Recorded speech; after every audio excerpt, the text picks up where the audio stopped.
Magandang araw, ako ito ang inyong Sir Justin. Ano nga bang tamang sagot sa tanong na ito? In her science class, Teacher Joy let students design their own experiments to test hypotheses instead of giving them step-by-step procedures. Aling learning theory nga ba ang nagre-reflect sa situation na ito?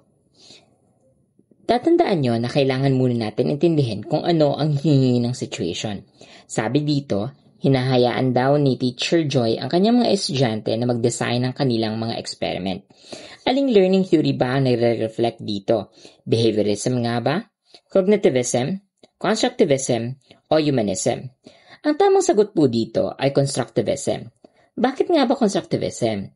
Dahil ang constructivism ay naniniwala na ang learner ay may active role sa pag-construct or pag-build ng sarili niyang learning or ng kanyang pagkatuto. Tatanda rin na ang constructivism ay mainly student-centered na makikita sa case na ito dahil si Teacher Joy ay nagfa-facilitate lang sa mga estudyante. Ang mga estudyante rin ang gumagawa ng paraan para sa kanilang pagkatuto. Gaya ng K-12 curriculum na mainly constructivist in approach. Kaya dahil sa situation na ito, constructivism ang tamang sagot.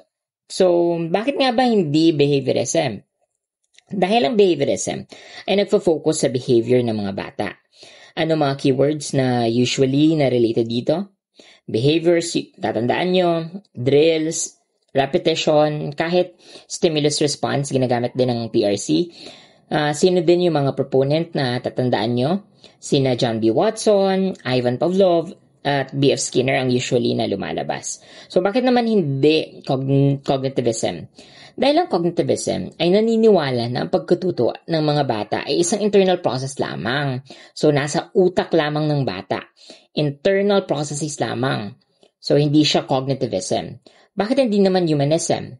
Dahil ang humanism ay nakafocus more on sa personal growth ng bata or ng mga estudyante. Keywords nito ay usually self-actualization, values, or personal growth. Tatandaan nyo ang mga sikat na proponent ng humanism na sina Carl Rogers at Abraham Maslow. So, ayun. I hope na may natutuhan kayo ngayon. So, muli, ito ang inyong Sir Justin na nagsasabing okay lang magkamali, basta wag pa ulit-ulit na magkamali. Tuloy lang sa pag-aaral. Salamat!